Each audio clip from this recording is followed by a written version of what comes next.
Today we're diving deep into one of what I believe is one of the most misunderstood topics in leadership: conflict. Now I know just the word conflict makes a lot of people cringe, but here's what I want you to understand. Conflict isn't the enemy. Unmanaged conflict is.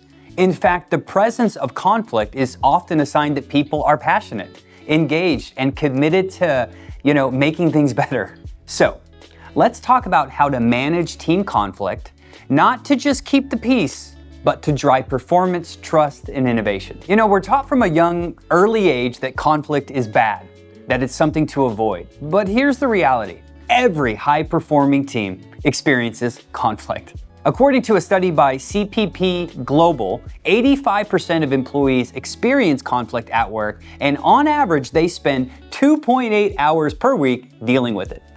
If you don't know, that's over $350 billion in lost productivity every year in the US alone because of conflict. And the reason is simple. Conflict is a part of being a human. It happens when people care. It happens when people are different. And it happens when expectations aren't aligned. So the goal isn't to eliminate conflict. The goal is to manage it effectively. If you're building a team where everyone thinks the same, you're not building a team. You're building an echo chamber, and echo chambers don't innovate. So let's break this down. Why does conflict happen? I want you to remember the big three, okay? People care. High performers care about their results, and they care about their clients. They care about how they show up. And that emotional investment is powerful, but it can also cause friction when things aren't going well. People are different.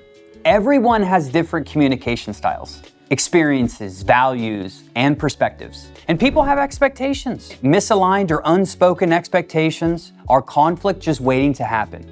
Okay, you've got to over-communicate what's expected, when it's due, and how we show up for one another.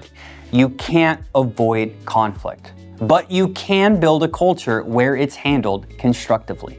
So, let me give you a practical framework that you can use today, and it works in every industry, on every team, at every level.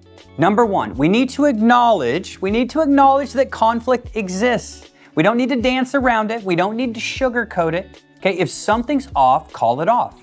Privately, professionally, but clearly. You could say something like, hey, I noticed some tension around how the team's communicating, and I think it's worth talking about so we can realign.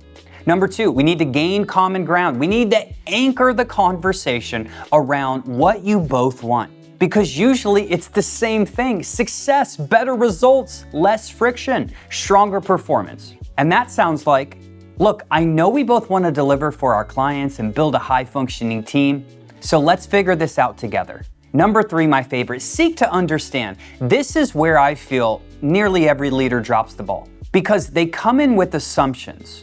But the real power comes from listening. And it would sound like this. Hey, can you help me understand your perspective on what's been happening and what's been frustrating for you? Number four, attack the issue, not the person. This one's critical. We need to keep the focus on the work, the communication, the process, not the personality. That sounds something like this. Hey, it seems like the breakdown might be in how we're preparing for meetings, not in the intention behind it. And number five, hey, we need to develop a clear action plan. Conflict doesn't resolve itself with the feel-good talk, right? We need to walk out of the conversation with clarity, with, hey, who's doing what? By when? How are we going to measure progress? And that sounds something like, hey, let's agree to prep separately. Then we can sync 24 hours before any big meeting, and I can send my draft to you, and you can provide feedback by 4 p.m. the day before. Fair enough? Now, that's how you lead through conflict, not just handle it. Let me walk you through a quick real-world example. A couple of years ago, right, one of our executive leaders, let's just call her Julie, was just having a hard time with two other execs. And she said that they weren't prepping for team meetings and that she was doing all the heavy lifting. Naturally, resentment built, right? So I sat her down at her desk and I said, hey, have you ever had a direct conversation with them? Not passive-aggressive emails, right? Not assumptions, and actual talk. She admitted that they had talked, but it was kind of scattered. Not a real plan, no follow-up. So I got them all in a room. we acknowledged the tension, we clarified expectations, and we built a joint action plan. Everyone left knowing exactly what to do.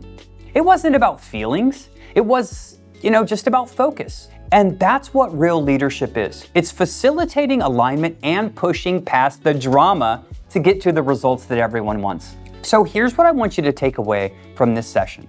Remember, conflict is not the problem. Avoiding it is.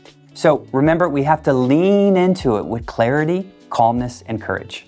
Because when you can manage conflict well, your team will become more resilient, they'll become more aligned and more effective. And you become the kind of leader people want to follow. So ask yourself today, where there's friction on your team, who needs a direct conversation? And what would change if you led through it instead of around it?